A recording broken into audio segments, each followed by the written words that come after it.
Livro de Eclesiastes,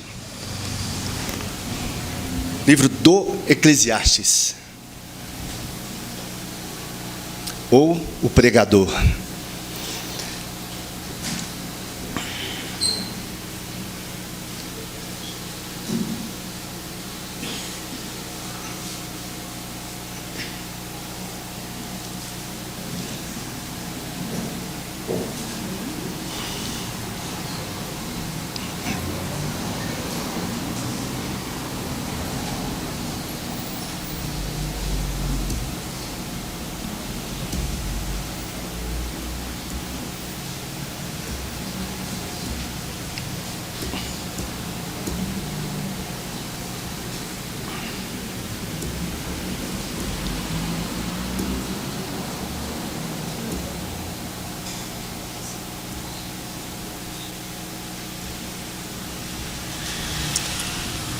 Capítulo 1, lerei até o versículo 3.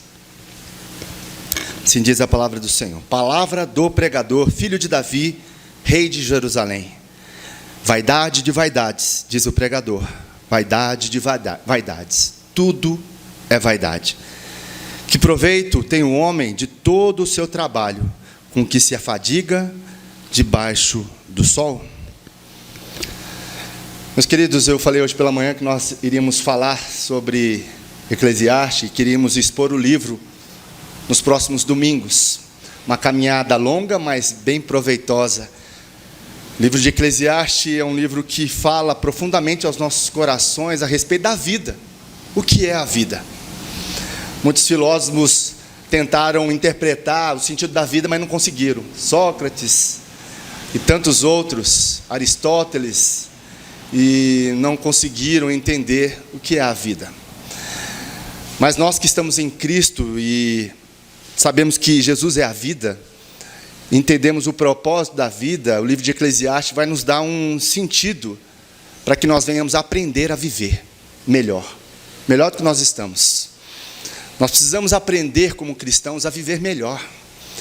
E viver melhor não é o que o mundo fala, o que a televisão fala, o que a mídia fala, o que as ideias e filosofias deste mundo dizem, mas o que Jesus fala a respeito do que é a vida, do que Deus fala, de como nós devemos viver, para que nós não venhamos a perder o foco, para que nós não venhamos a se perder em meio ao caminho, mas que possamos permanecer no caminho, e o caminho é Jesus. Ele disse em João capítulo 14, versículo 6, eu sou o caminho, eu sou a verdade, eu sou a vida, ninguém vai ao Pai a não ser por mim. Jesus é o mediador.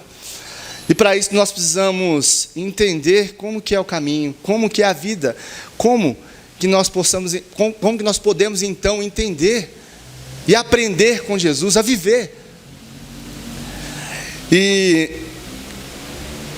nesse livro, meus irmãos, é um livro que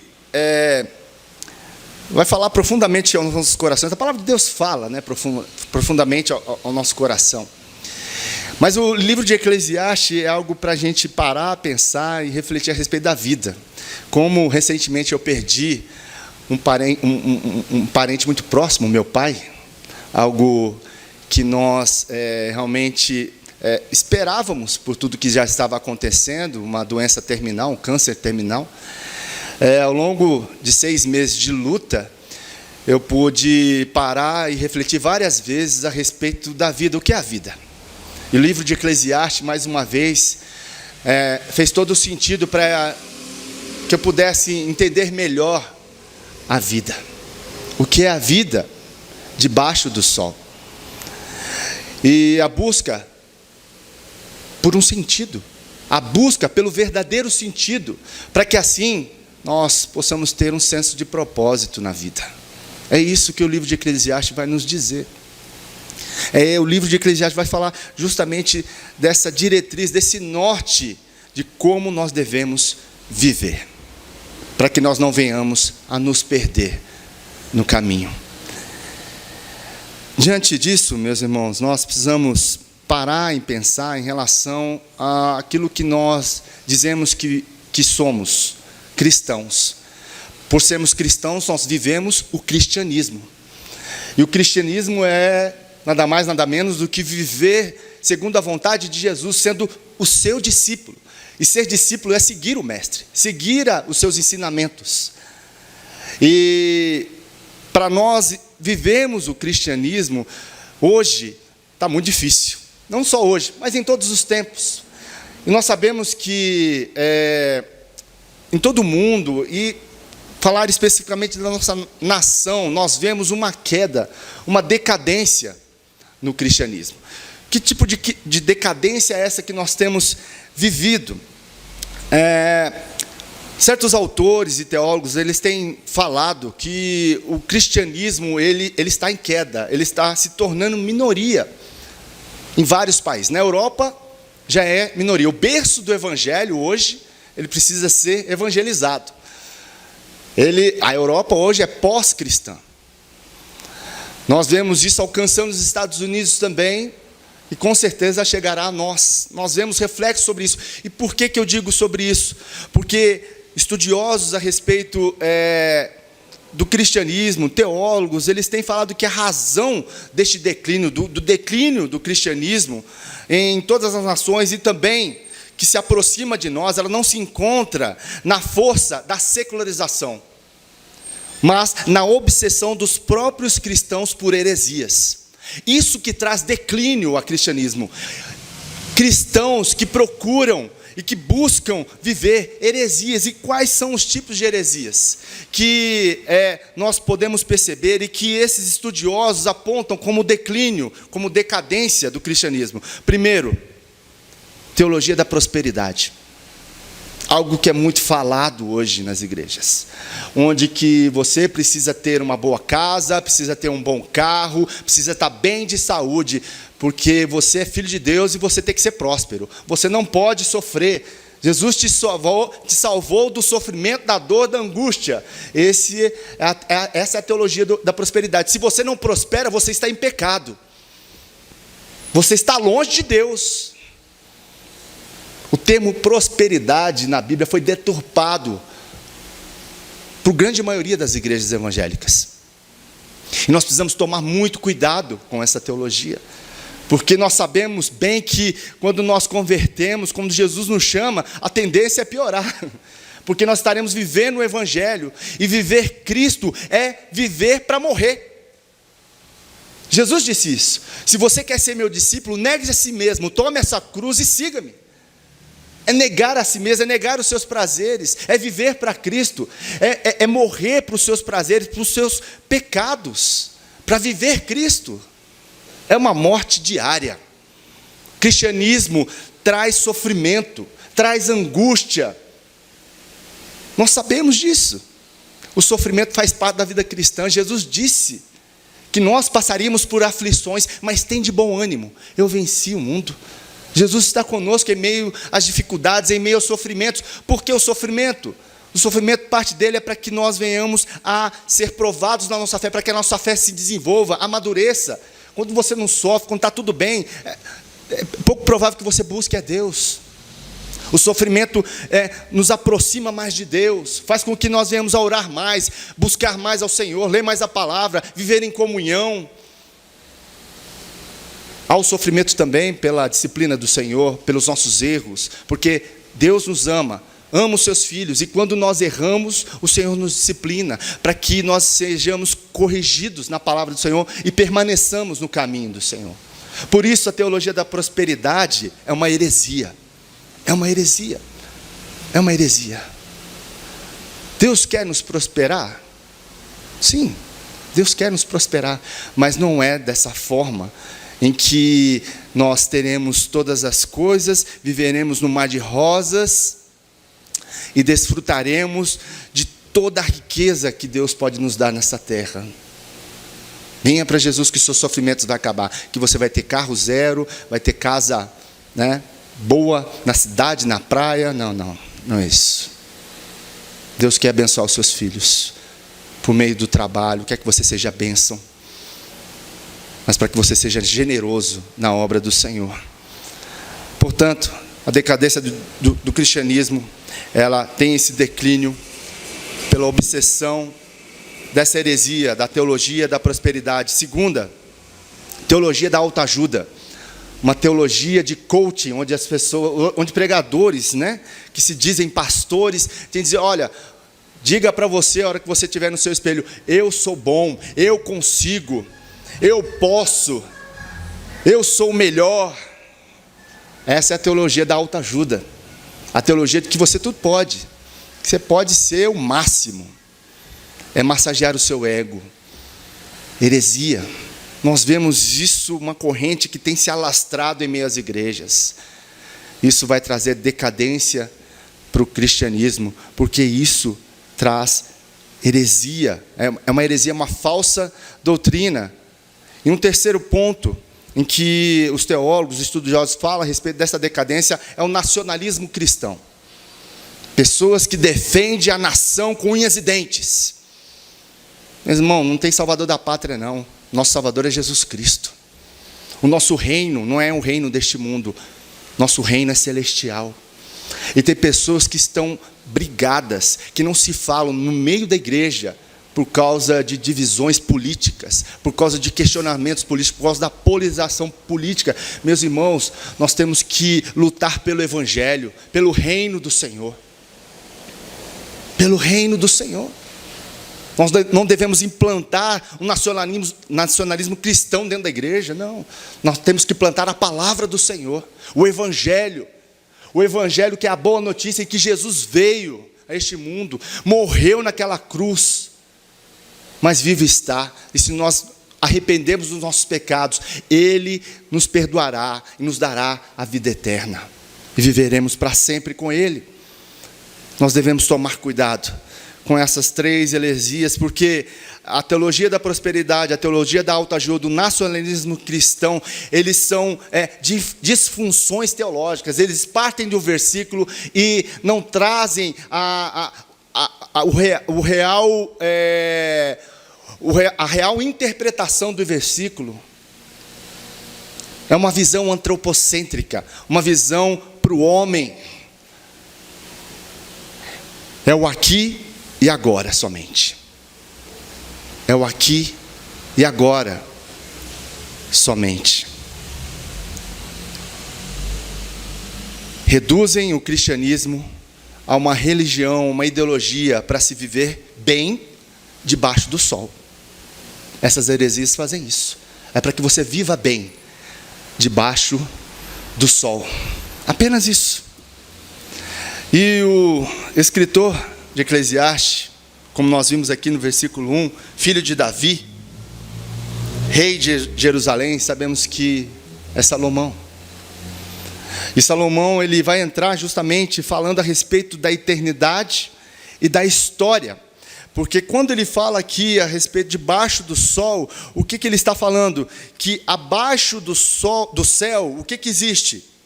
No versículo 2, vaidade de vaidades, diz o pregador, vaidade de vaidade, tudo é vaidade. É isso que tem debaixo do sol. É isso que tem abaixo do céu. Abaixo do céu é isso. A realidade que Salomão vai falar é abaixo do céu. Todo livro é escrito, os 12 capítulos de Eclesiastes, é uma visão de Salomão abaixo do céu. E ele diz que tudo abaixo do céu é vaidade. Um outro termo que é traduzido por vaidade aqui é inutilidade. É inútil. É inútil. O termo em hebraico que é usado aqui é um termo que, nessa palavra vaidade, é um termo que é usado 75 vezes no Antigo Testamento, sendo 38 vezes no livro de Eclesiastes. Mais da metade. É usado no livro de Eclesiastes. Vaidade, inutilidade. O que significa esse termo no hebraico? Vento, brisa, neblina. O que é o vento? O que é a brisa? Vem e vai. O que é uma neblina? Eu moro lá no Álvaro Maia, dá para ver a cidade, né? Uma bela vista, e geralmente o que acontece pelas manhãs? Eu vejo aquela neblina chegando, né? Eu falo para o Isaac, olha lá a neblina. Não, papai, é nuvem, vai chover. Não, é neblina, filho. Olha, daqui a pouco vai sumir. É, papai, vai sumir. Olha lá. Aí o sol vem, o que acontece com a neblina? Ela se vai. É isso que é viver a vida abaixo do céu. É vento, é brisa, é neblina. A vida, ela é breve. A vida, ela é frágil. A vida é vaidade. É vaidade. E diante disso, o rei Salomão, muitos escritores e estudiosos também falam que o livro foi escrito mais no final da vida de Salomão, onde ele estava fazendo uma revisão da sua vida, onde ele estava olhando para trás e vendo o que ele viveu.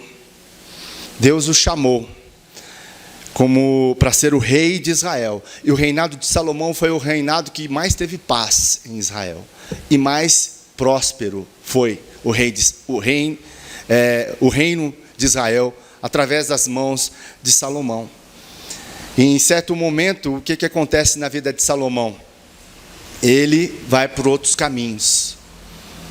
Ele vai viver não com o coração e a mente no céu, mas vai viver com seu coração e mente abaixo do céu. Ele vai se enrendar pelos prazeres da vida.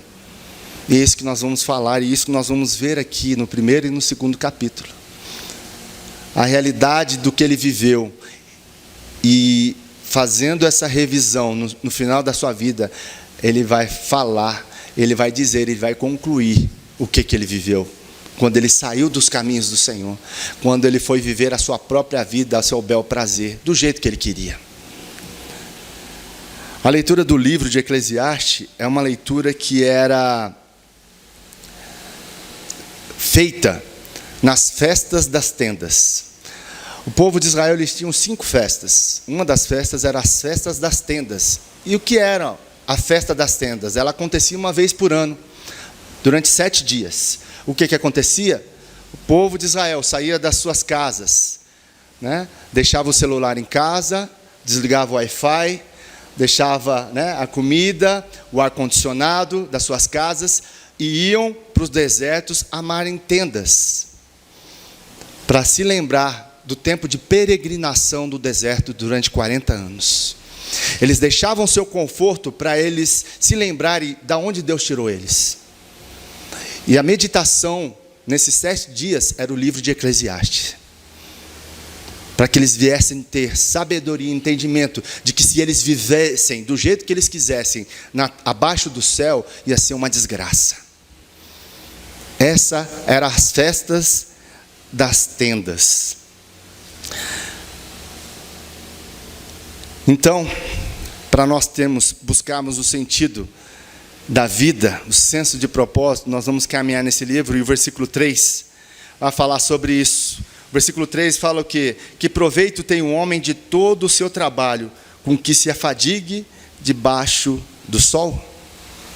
Qual que é? O que o homem ganha com isso? O proveito aqui pode ser traduzido por ganho. O que o homem ganha com isso? Qual que é o valor? A gente hoje vive numa sociedade, o que eu vou ganhar para fazer isso? Não é? Dificilmente você conta a pessoa, não, pode, tranquilo, não vou cobrar nada não. Você até assusta, não, mas peraí, eu tenho que... Não. A primeira pergunta é, o que eu vou ganhar com isso? Né? Nós vivemos uma sociedade assim. E aí, Salomão diz, o que o homem ganha com todo o seu trabalho? Trabalho é bênção de Deus, é bênção de Deus. Mas nós temos que saber o propósito do trabalho. Não é? O trabalho é para que nós venhamos a ter o sustento na nossa vida. O trabalho edifica o homem, traz recursos para o homem, mas a nossa vida não deve ser para o trabalho. É interessante que nós devemos entender o propósito do livro, que as coisas que nós vivemos na terra que temos, elas não devem ser o fim último da nossa vida, e a busca total da nossa vida. É isso que o livro vai dizer, é isso que Salomão vai expressar. Por isso que eu quero que os irmãos entendam bem que ele está falando debaixo do céu. E se o nosso coração estiver em tudo aquilo que nós temos, e neste mundo, nós vamos se perder. É isso que ele está dizendo. É isso que ele está dizendo. Se o seu coração estiver no trabalho, se o seu coração estiver nas coisas deste mundo, na sua casa, no seu carro, você vai ser o pior dos homens. O que o homem ganha, né? Tendo o seu coração no trabalho, tendo a sua vida no trabalho, que tanto se esforça debaixo do sol. A busca por sentido. Qual que é a busca por sentido que nós devemos ter? Nós lemos aqui o versículo 3, né? Que o homem ganha com todo o seu trabalho e que tanto se esforça debaixo do sol. Capítulo 1 ainda, versículos de 4 a 11, nós não vamos ler, porque eu vou trabalhar mais o capítulo 2, nós vamos versículo a versículo no capítulo 2, e você pode ler em casa os versículos de 4 a 11. O que fala os versículos de 4 a 11? Que não há nada novo debaixo do sol. Em suma, Salomão vai falar isso. Olha, gente, não tem nada novo debaixo do sol. Então, quando você ouvir a palavra novidade, não tem nada novo, é alguma coisa que já foi. Só que está com uma roupagem diferente. Mas não existe nada novo debaixo do sol. É isso que o texto vai falar, de 4 a 11. Depois você confere em casa. O versículo 12 diz assim: eu, pregador, venho sendo rei de Israel em Jerusalém. O versículo 12 em diante, até o versículo 18, o que vai acontecer? Salomão ele vai falar que ele dedicou-se a investigar e usar a sabedoria para explorar tudo o que é feito debaixo do céu. Ele usou toda a sua sabedoria, todos os seus pós-doc, para explorar tudo o que é feito debaixo do céu. E os versículos de 1 a 11 do capítulo 12, que nós vamos trabalhar, diz assim: eu disse a mim mesmo, venha, experimente a alegria, descubra as coisas boas da vida. Olha, é isso que eu quero fazer. Eu quero descobrir as coisas boas da vida, eu quero é me divertir. É isso que o povo fez aí, né? Semana de carnaval aí. Eu quero é me divertir, porque a vida é curta. Eu quero me entregar aos prazeres. Eu quero descobrir as coisas boas da vida. Foi isso que Salomão disse. E ele vai falar aqui no capítulo 2, dos versículos de 1 até a 11, o que ele fez. Ele disse isso. Acompanhe comigo. Disse comigo mesmo: vamos, eu te provarei com alegria. Goza, pois, a felicidade. Mas também isso era vaidade.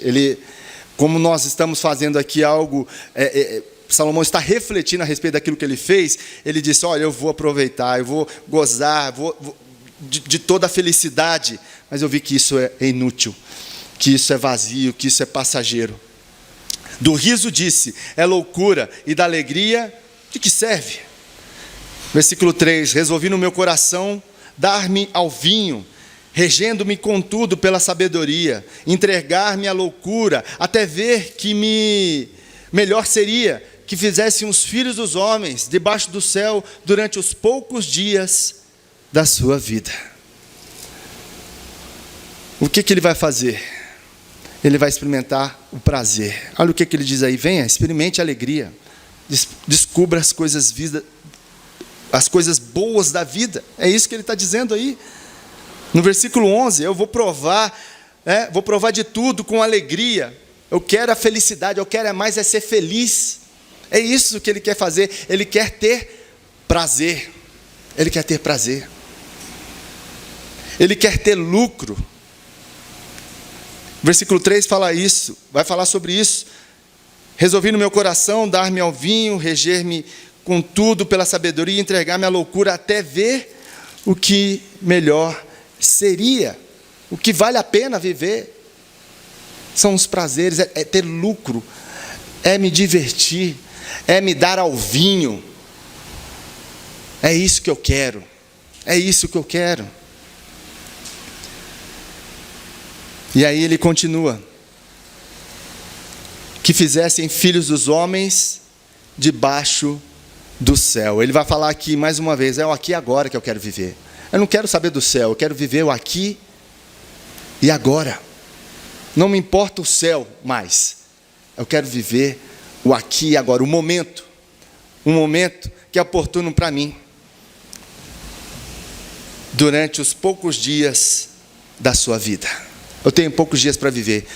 Eu sei que a vida é breve. Mas eu quero viver. Eu quero viver afundado nos prazeres, no lucro, no aqui e agora. Eu não quero nem saber o que tem acima do céu. Eu quero viver o que tem abaixo do céu. Essa era a busca por sentido, porque não fazia mais sentido para Salomão a vida que ele estava vivendo com Deus, porque ele se entregou aos prazeres, ele se entregou a outros deuses, e ele decide então entregar-se ao vinho com extravagância. Ele se lança a grandes projetos. Olha os versículos de 4 a 6. Empreendi grandes obras, edifiquei para mim casas, plantei para mim vinhas, fiz jardins e pomares para mim, e nestes plantei árvores frutíferas de toda espécie. Fiz para mim açudes para regar com eles o bosque e que reverdeciam as árvores. Ele fez tudo isso, tudo que era agradável aos seus olhos. Ele entrou no agronegócio aqui, né? Vamos investir, vamos plantar tudo que tem, vamos fazer grandes projetos, porque eu vou viver intensamente aqui, a minha vida está aqui agora, e eu vou viver ela com intensidade. Olha o versículo 7. Comprei servos e servas, e tive servos nascidos em casa, também possuí bois e ovelhas, mais do que possuíram todos os que antes de mim viveram em Jerusalém. Isso aqui é sinônimo de poder. Olha o que ele viu, ele comprou escravos e escravas, e ele teve escravos que nasceram em minha casa. Então eles viram os filhos dos escravos. Que mordomia, que prazer que ele vivia, que folga, que tranquilidade. E ele dizia: olha, ninguém viveu como eu vivi em Jerusalém. Ainda bate no peito, eu sou o cara, ninguém foi melhor do que eu. A gente tem muitas vezes essa tendência, né, de olhar para as pessoas e ter uma inveja santa. Já usou essa expressão? Estou com uma inveja santa de fulano de tal, né? Porque ela vai lá, posta uma foto que nesse carnaval ela estava lá, né, no Rio de Janeiro, né, e você aqui em Itabirito, você, nossa, bate aquela inveja no hotel lá. Aí você trabalha mais um pouco, fala: não, um dia eu vou para o Rio de Janeiro. Aí você passa mais algum tempo, você vai para o Rio de Janeiro, quando você vê uma postagem da sua amiga que ela está lá em Fortaleza, no resort. Aí você fala: nossa, ela está lá e eu estou aqui no Rio, né? Aí você: não, vou trabalhar mais para juntar mais dinheiro para ir para Fortaleza, naquele resort, eu quero ir lá, onde ela foi. Aí você vai para aquele resort nas outras férias, aí ela posta uma mesma foto que ela está lá em Cancún, né, no resort. Você fala: nossa, eu estou aqui em Fortaleza, está em Cancún. Aí você junta dinheiro, trabalha, vai lá para Cancún, aí ela posta uma foto que ela está lá em Paris. É assim, a gente tem sede por mais. O prazer da carne ela é insaciável, é isso que Salomão está dizendo. É isso que Salomão está dizendo. É esse o desejo que arde em nossos corações pecaminosos, de sermos melhores do que os outros, de termos aquilo que os outros têm. Muitas vezes nós somos ingratos com Deus. Nós precisamos ser contentes em toda e qualquer situação. Paulo falou isso, tanto na fartura, quanto no pouco que eu tinha, no quase nada, eu era contente com o Senhor. É isso que nós devemos ser, contentes com o Senhor, ter contentamento. Isso alegra o coração do Senhor, isso traz paz ao nosso coração. Mas nós vemos aqui como que estava o coração de Salomão. E ele continua, versículo 8. Amontoei também para mim prata e ouro, e tesouros de reis e de províncias, provi-me de cantores e cantoras, e das delícias dos filhos dos homens, mulheres e mulheres. Ele teve de tudo. Ele teve cantoras, ele teve a banda do momento tocando para ele, ele teve um harém, com as mulheres que ele tinha 700 mulheres, né, 300 concubinas. Ele tinha tudo o que ele tinha, tudo o que os seus olhos queriam, ele teve. Ele se tornou o mais poderoso do mundo, versículo 9. Engrandeci-me e supri a todos os que viveram antes de mim em Jerusalém. Perseverou também comigo a minha sabedoria. Ele foi o homem mais famoso, mais poderoso. E ele, no versículo 9, o que ele diz? No versículo 12: tudo quanto desejar os meus olhos, não lhes neguei, nem privei o coração da alegria alguma, pois eu me alegrava com todas as minhas fadigas, e isso era a recompensa de todas elas. Ele não parava de ter prazer. Quanto mais prazer ele tinha, mais ele queria. Foi isso que ele fez. Ele não negou nada aos seus olhos. O que os olhos dele desejavam, ele teve. Salomão, abrindo seu coração em relação à vida que ele viveu. No versículo 11, ele conclui dizendo: considerei todas as obras que fizeram as minhas mãos, como também o trabalho que eu com fadigas havia feito, e eis que tudo era vaidade, e correr atrás do vento, e nenhum proveito havia debaixo do sol. Ele conclui que tudo era vaidade, tudo que ele fez foi inútil, não agregou nada na sua vida, nada, absolutamente nada, foi correr atrás do vento. Você já correu atrás do vento? Se você correr atrás do vento, eles vão te chamar de louco, não é? Corre atrás do vento, esse cara é louco. É isso que é viver nos prazeres, é ser louco, é ser louco. É isso, viver cobiçando e querendo, invejando, ter mais e mais e mais e mais para o seu próprio proveito. Isso é ser louco, isso é correr atrás do vento, não tem proveito nenhum debaixo do sol, é inútil, não tem sentido. E nós vemos isso em várias personalidades, mundo afora. Atores, atrizes, jogadores de futebol, jogadores de esporte de alto nível, você vê eles correndo atrás do vento. Inteligentes, mas correndo atrás do vento. E desperdiçando a sua vida porque eles estão o quê? Buscando sentido para a vida. É isso que eles estão fazendo. Buscando sentido para a vida, debaixo do sol. Eu quero indicar um filme para que vocês estejam assistindo ao longo da semana. O nome dele é O Mago das Mentiras. Eu não sei quantos aqui já viram esse filme, com a Michelle Pfeiffer e o Robert De Niro. Eu não vou dar spoiler sobre esse filme, O Mago das Mentiras. Ele é baseado numa história real de Bernie Madoff. Quem foi Bernie Madoff? Ele foi o presidente da Nasdaq. E ele foi um dos homens mais ricos do mundo. Mas ele deixou uma dívida na Nasdaq de 60 bilhões de dólares. Esse homem fez algo que eu não quero contar aqui, mas que você assista o filme.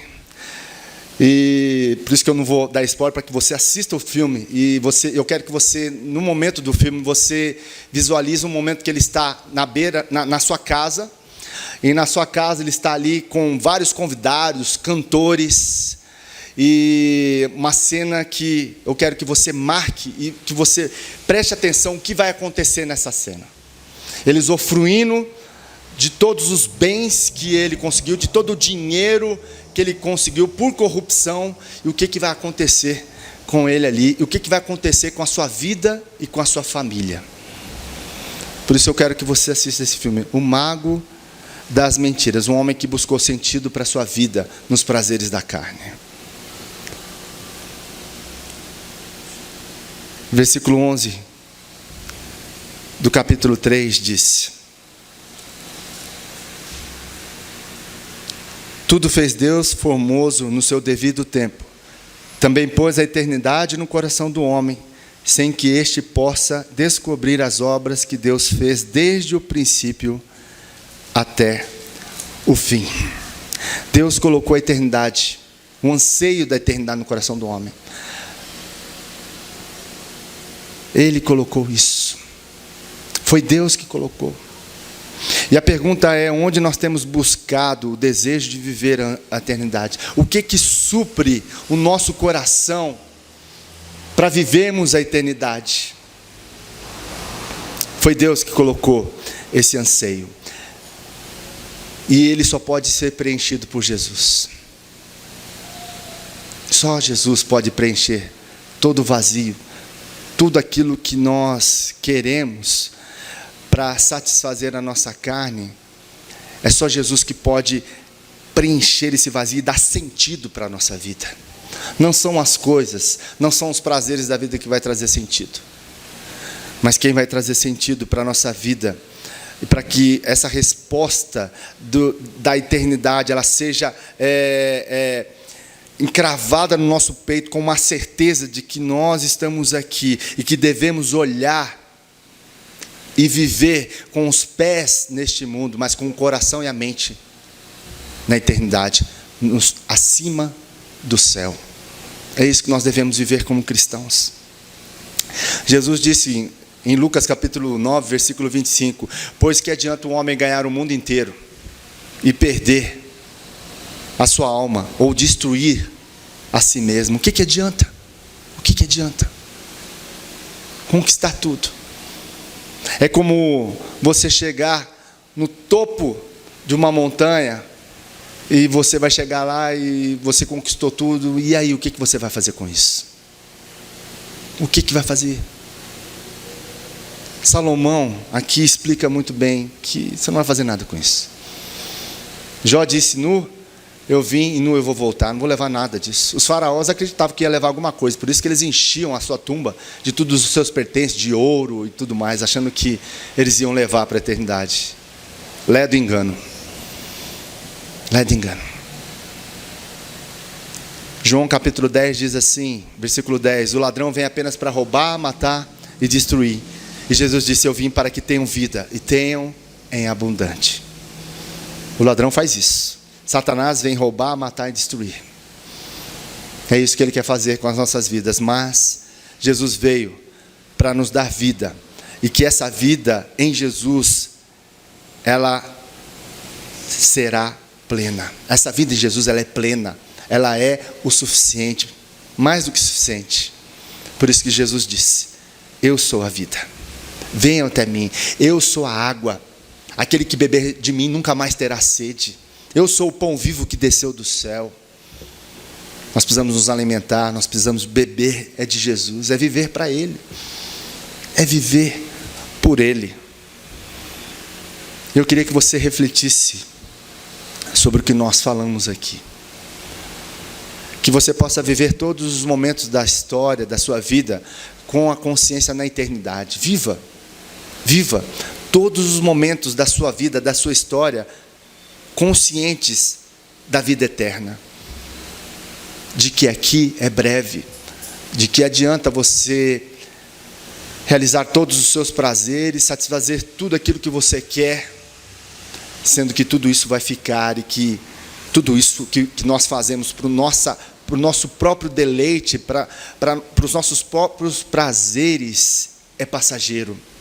Eu não estou falando aqui que nós não devemos fazer isso, que nós não devemos aproveitar aquilo que Deus tem nos dado, mas que o nosso coração não esteja nessas coisas.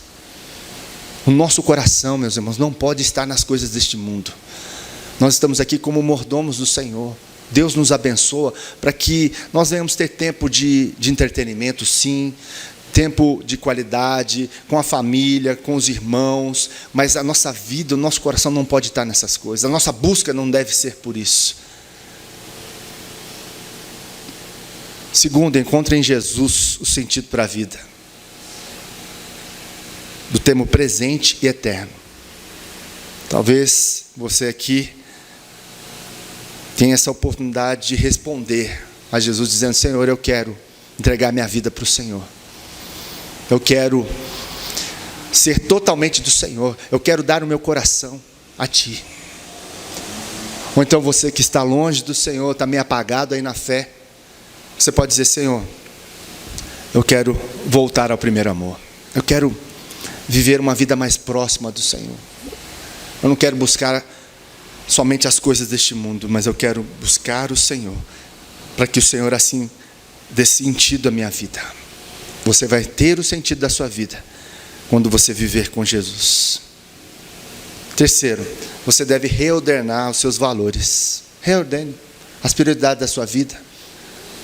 Se trabalho tem sido a sua prioridade, não deve ser. A prioridade é Jesus.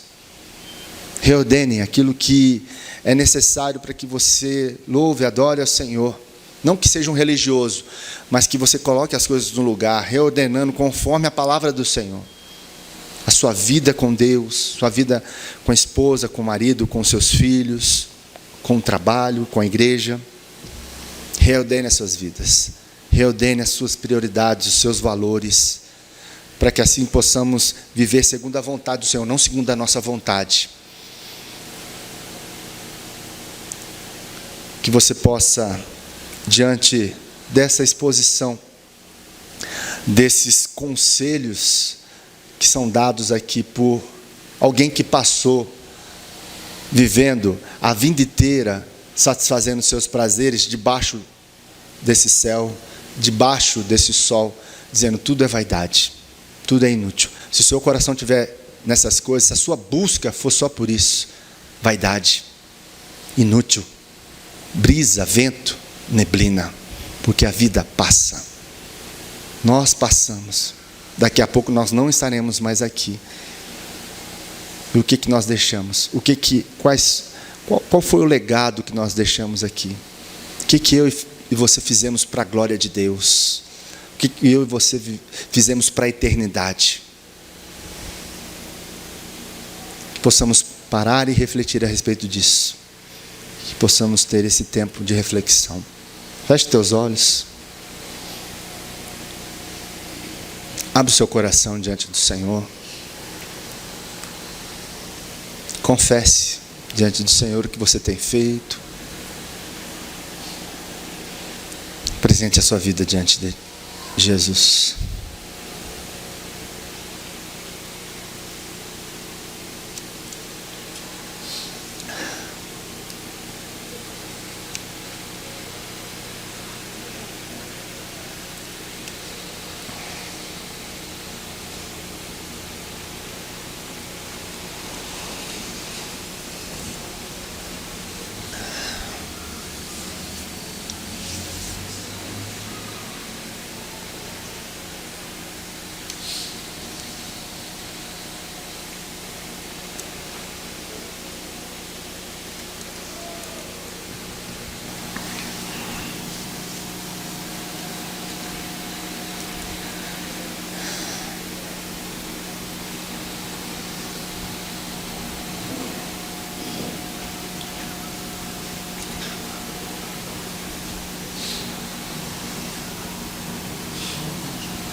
Outra vez, diante de ti, abro meu coração, meu clamor tu escutas,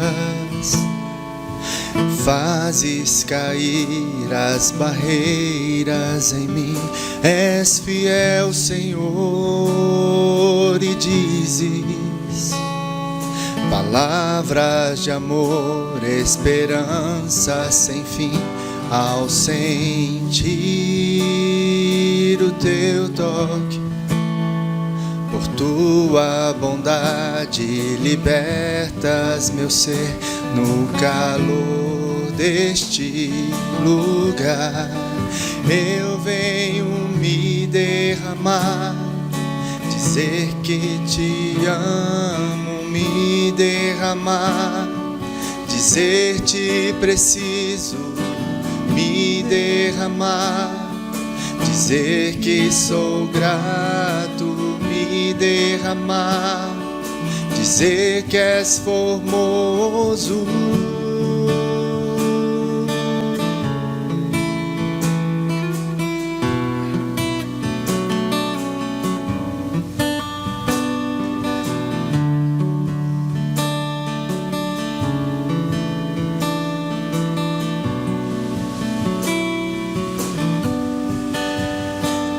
Eis-me aqui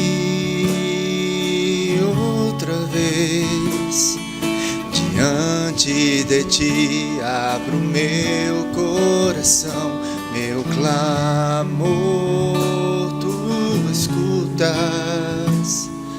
me fazes cair as barreiras em mim, és fiel, Senhor, e dizes palavras de amor, esperança sem fim, ao sentir o teu toque, por tua bondade libertas meu ser no calor deste lugar. Eu venho me derramar, dizer que te amo, me derramar, dizer te preciso, me derramar, dizer que sou grato, me derramar, dizer que és formoso, me derramar, dizer que te amo, me derramar, dizer te preciso, me derramar, dizer que sou grato, me derramar, dizer que és formoso.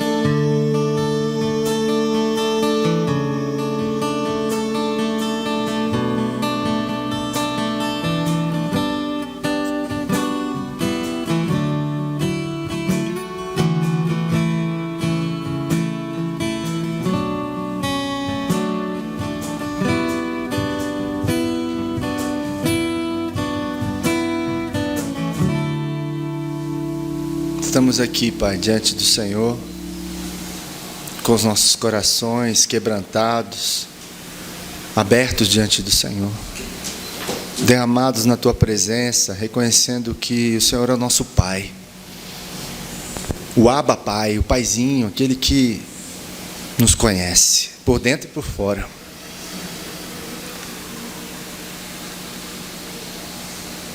Nós queremos dizer ao Senhor que o Senhor é tudo para nós. Como nós cantamos aqui, o Senhor é nosso maior amor. O Senhor é tudo que nós precisamos para viver nessa vida, para viver debaixo do sol, para viver debaixo desse céu, sabendo que aqui é apenas o começo da eternidade. A passagem é breve. E que o nosso prazer seja o Senhor. Ajuda-nos, Senhor, a viver para Ti, a viver nos Teus caminhos, a nos deleitarmos em Ti, o amado da nossa alma, para que assim nós entendamos o sentido da vida, o propósito da vida, que é viver para o Senhor, que é viver para Te adorar. Ajuda-nos, Senhor, que possamos tirar os nossos olhos desta vida, que possamos desenterrar o nosso coração desse solo, dessa terra, e plantar no céu, na eternidade, que é onde nós fomos chamados para viver um dia. Ajuda-nos na nossa peregrinação, no nosso tempo aqui, a viver para a glória do Senhor, para que assim nós entendamos o sentido da vida que é o Senhor. Ajuda-nos, é o que te pedimos em nome de Jesus, amém. Vamos ficar em pé, receber a bênção.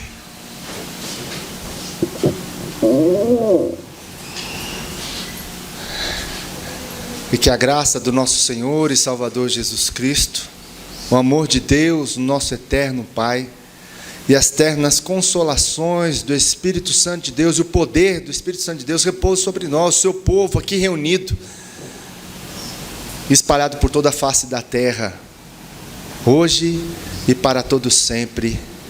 Amém.